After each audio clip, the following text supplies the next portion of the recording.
Olá, pessoal. Esse é um vídeo de perguntas e respostas que sempre a gente tem colhido no chat, nas conversas de sexta-feira, quando não é o Pava que recolhe as perguntas, e também às vezes que os membros mandam direto nos vídeos de membros, né? Na última semana, curiosamente, nós publicamos o vídeo de membros para o aberto, mas as pessoas não fizeram perguntas. Então, lá nos comentários vocês podem deixar as perguntas de vocês. Eu tenho recolhido essas perguntas uma vez ao mês e feito um compilado para a gente poder gravar. Tudo jóia, Jordelei? Tudo maravilhoso, né? Um pouco preocupado com as perguntas, porque sempre tem perguntas cavernosas. Mas eu acho que aí, a que não vier inspiração hoje, a gente pode pesquisar e responder depois, né? Ninguém é Perfeito, perfeito. enciclopédia para responder tudo no mesmo Não, dia. e isso eu tenho certeza absoluta que não sou. Muito bem. Então, a Ana Bernardino, ela perguntou o seguinte: era uma live que tinha algumas pessoas falando sobre o mentor delas, né? E aí tinha algumas pessoas no chat falando: eu não sei quem é meu mentor, queria saber quem é. E aí ela fez esse comentário com essa pergunta. Dizem que o nome não é importante. Sei que o meu mentor se diz um preto velho, mas eu gostaria de saber o nome dele. É uma curiosidade de quem ainda precisa evoluir muito. Risos. Grande abraço.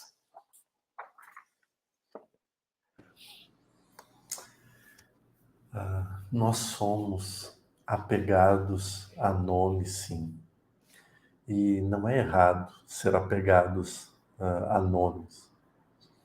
Veja que na história de Divaldo Pereira Franco, ele relata muito bem a necessidade de saber quem era aquele espírito daquela mulher que acompanhava ele.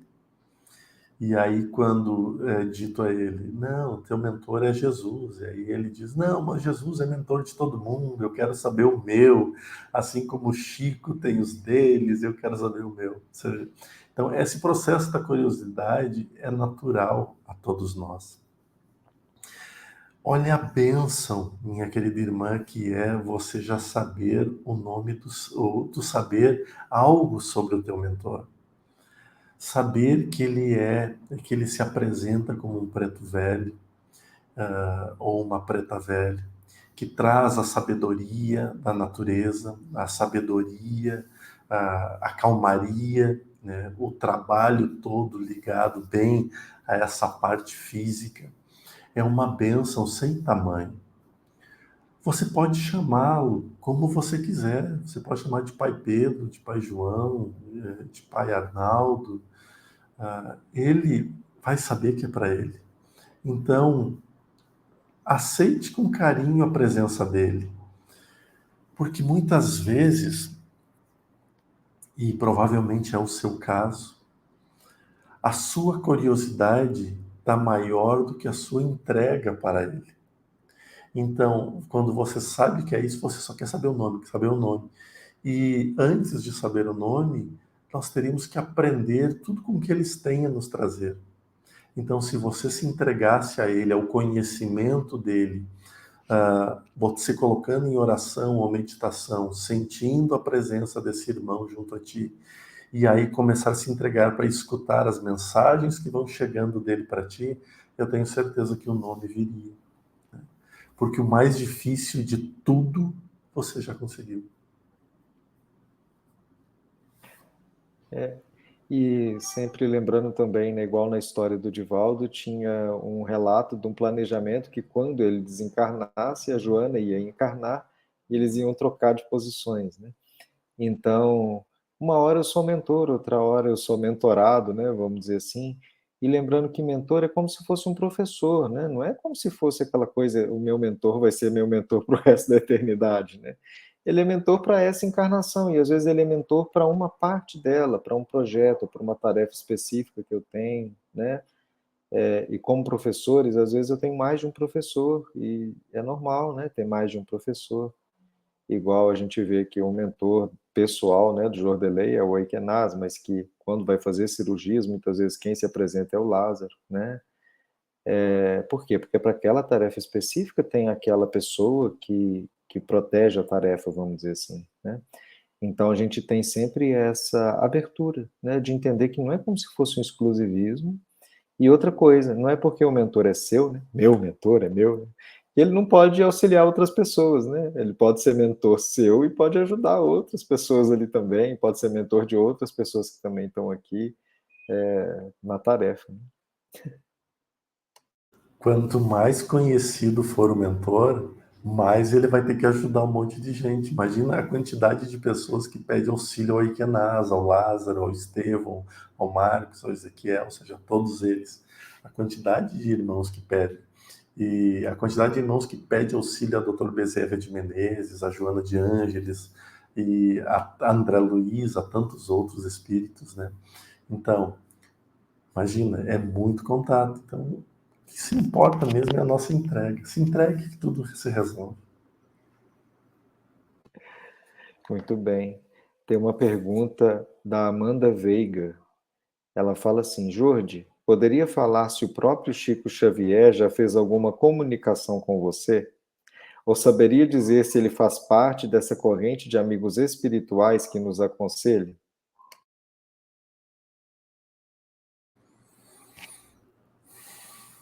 Não, o Chico nunca fez contato comigo.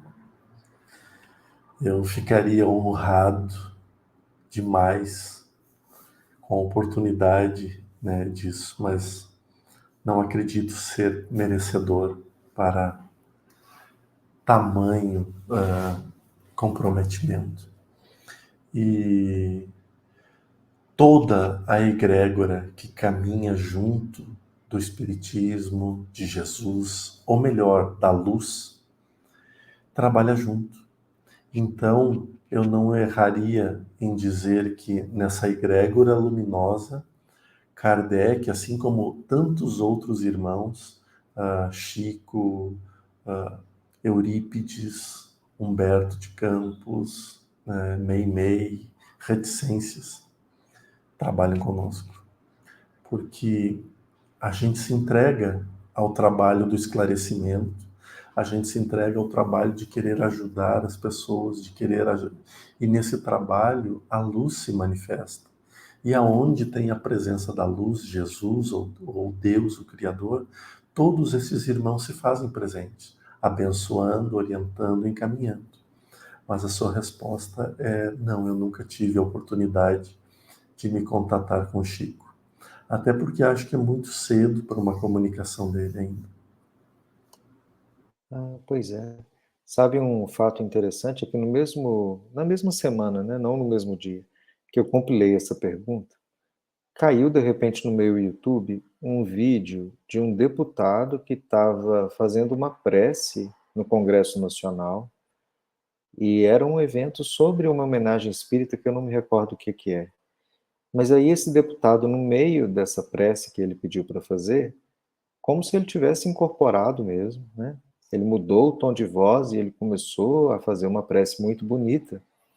E muitas pessoas nos comentários falando que a voz ficou parecendo a do Chico e os trejeitos da mão do deputado, né? A postura que ele ficou assim para se concentrar parecendo a do Chico, né? Eu achei interessante. Nessa hora eu pensei assim, se eu tivesse evidência igual a Jordelei ou outros, eu queria ver o que tem em volta ali, para ver se realmente tem algum espírito de luz em volta desse deputado, né? Com certeza tinha, Robson. Porque no Senado, na Câmara dos Deputados, nos parlamentos, em todos os lugares, há muitos espíritos de luz. Muitos, muitos mesmo. O que acontece é que também existem os outros, né? E aí cabe aos encarnados a sintonia de com quem vai querer afinidades. Mas uma das coisas que a gente precisa entender é que eu falo por mim. Quando eu fico massageando essa região durante uma comunicação, parece que isso aqui se expande. Então, eu imagino que isso devia ocorrer com o Chico também, né? Só que ele fazia com a outra mão, claro. Mas esse ato de massagear aqui essa região, que é o terceiro olho, dá uma expansão grande, né? Parece que eu me concentro mais. E muitos médiuns acabaram pegando esses trejeitos. Mas não dá para descartar não a possibilidade que possa ter sido ele. Não dá para descartar. Inclusive, o próprio deputado foi discreto, né? Então, vamos respeitar a descrição dele. É a Sinal FNR. Parece um pseudônimo, né? Por que somos conectados a pessoas que não temos afinidade nenhuma e ainda não agregam nada em nossas vidas, além de ter que nos submeter à ignorância delas para evitar desavenças? É provação? Provação e expiação, as duas coisas, né? Veja que nós não termos afinidade nesta existência não quer dizer que não tenhamos tido em outras. Então, todo o retalho que compõe essa colcha de retalhos, chamado vida, existe ligações. Ligações incríveis. Né? Veja que no colar um retalho, a linha passa de um para o outro, juntando eles. Né? Então, tudo o que é moldado na nossa existência atual, ela tem reflexos com o passado. Tem sim. Agora, o que não tem é a gente ter só castigo. Ah, eu venho para sofrer, porque não sei. Não, ninguém vem para sofrer. Isso foi uma dos equívocos que nos foi contado. As provações, as expiações, elas geralmente são árduas e duras, mas elas não são para nos fazer sofrer, elas são para nos fazer crescer. O sofrimento muitas vezes torna-se opcional. Nós, como somos muito retidos ainda à mágoa, ao rancor, então naturalmente que esses sentimentos se prenderão mais em nós. Eles estarão mais ativos em nós. Então nós estaremos mais sujeitos à mágoa, ao rancor, à raiva, e aí as provações passam a ser pesadas pela frequência que nós criamos diante do ocorrido. Mas essas pessoas, elas têm um motivo para estarem na sua vida. Pode ter certeza absoluta. Agora, uma outra coisa que eu estou tentando aprender a trabalhar em mim. Muitas vezes eu me sinto uma pessoa muito ingênua, porque eu acabo permitindo que muitas pessoas se aproximem de mim, por eu não enxergar maldade ou equívocos. E quando eu me dou conta, eu estou num novelo não, estou numa bolha de lã cheio de nós, com muita dificuldade de sair. Mas isso aí não é, veja só, não é nada de provações, não é nada de missão de Deus, são escolhas que eu tomei. Eu tomei algumas escolhas de deixar algumas pessoas saberem muito, chegarem muito perto, e aí me permitiu viver algumas amarguras duras. O que eu estou fazendo agora é aprender a desviver desta forma. É reaprender, é reprogramar a viver de uma forma diferente. Para que ninguém mais chegue perto, a não ser com a minha permissão. Para que ninguém se sinta no direito de mexer nas minhas decisões, nas opiniões, enfim, a não ser que eu o permita. Então eu estou fazendo essa reprogramação. E esta reprogramação ela não está direcionada à minha tarefa de vida, mas determinadas escolhas que eu fui fazendo ao longo desta existência, que tornou-se uma nova prova e uma nova expiação. Porque tem isso. Nós temos as provas e expiações que nos acompanham de vida após vida, buscando os resgates e os reequilíbrios, e existe as provas e expiações que nós geramos e criamos nesta existência, que não estão relacionadas ao nosso passado. O que nós precisamos é saber que a corrigenda, que o remédio sempre é o amor, a paz e a tolerância. É muito bem colocado, Jorge, porque eu acho que isso abre um pouco a pergunta que a pessoa fez, né? Porque eu ia começar comentando assim: Porque somos conectados a pessoas que não temos afinidade nenhuma. Se eu não tenho afinidade nenhuma, eu não estou conectado, né? Talvez o que a pessoa quer dizer é: por que que eu estou conectado a pessoas que a minha ligação com elas é dolorosa, né? E aí uma das coisas importantes da gente entender é assim: não são só os sentimentos negativos que nos prendem às outras pessoas. Muitas vezes os sentimentos, eu vou chamar de densos, né? Os sentimentos pesados, eles nos conectam mais do que os sentimentos positivos ou elevados, né? Então, por exemplo, se eu amo uma pessoa, eu estou conectado a essa pessoa e essa conexão, ela é sintônica, né? Ela é agradável.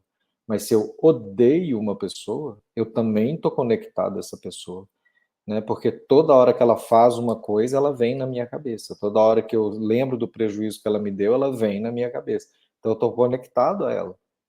Então o sentimento que é desagradável, ele conecta, e como nós somos densos, nós somos ainda não evoluídos, nós temos muito mais força nesses sentimentos pesados do que nos sentimentos elevados, né?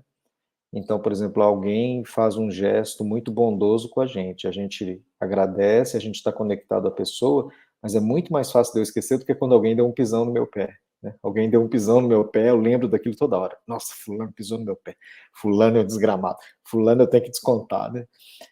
Aquilo fica reverberando e aquilo faz uma conexão muito poderosa, né?